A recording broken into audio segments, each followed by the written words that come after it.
নমস্কার, craving for ফুডে সবাইকে স্বাগত। আজকে আমি বানাবো চিলি ফিশ। আজকের এই রেসিপিটা আমি কাতলা মাছ দিয়ে বানাবো, আপনারা রুই মাছ দিয়েও বানাতে পারেন। চলুন রেসিপিটা দেখে নেওয়া যাক। আমি কাতলা মাছের 4 পিস পেটি টুকরো করে কেটে ভালো করে ধুয়ে রেখেছি।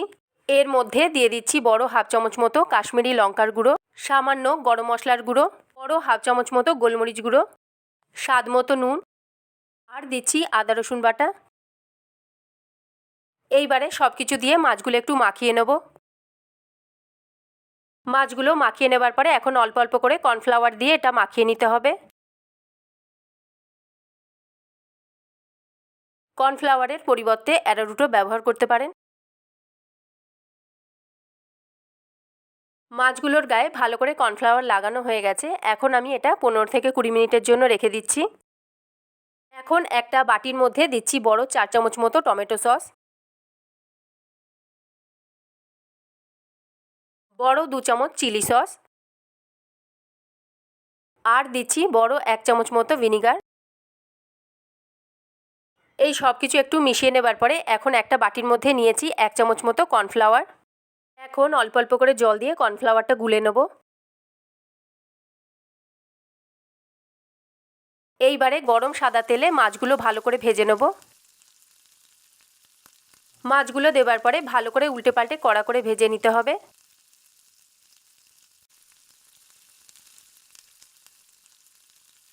মাছগুলো ভালো করে ভেজে নিয়েছি, এখন তুলে নেব।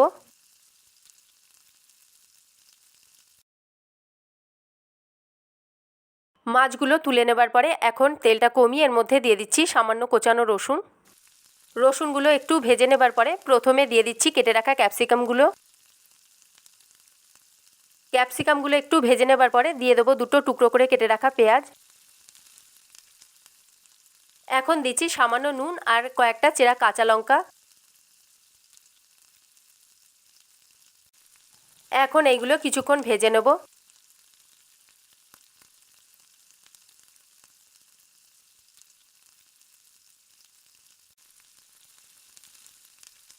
পেঁয়াজ, ক্যাপসিকাম আর কাঁচা লঙ্কাটা ভালো করে ভেজে নেবার পরে এখন দিয়ে দিচ্ছি বানিয়ে রাখা সসটা।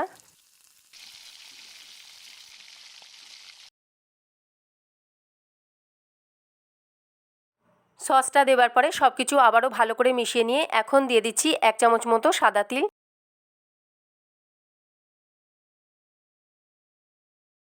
সামান্য জয়িত্রী জায়ফল গুঁড়ো। জয়িত্রী জায়ফল গুঁড়ো যদি না থাকে সামান্য গরম মশলার গুঁড়ো দিলেও হবে। আর দিচ্ছি গুলে রাখা কর্নফ্লাওয়ারটা।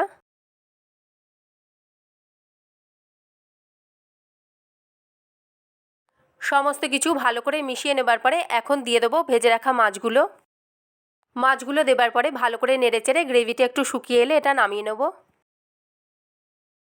এটা আপনারা পোলাও, রাইস ও রুটির সাথে খেতে পারবেন। এটা হয়ে গেছে। রেসিপিটা যদি ভালো লাগে অবশ্যই কমেন্ট করে জানাবেন। দেখা হচ্ছে আরও একটি নতুন রেসিপির সাথে। ততক্ষণ ভালো থাকবেন, সুস্থ থাকবেন।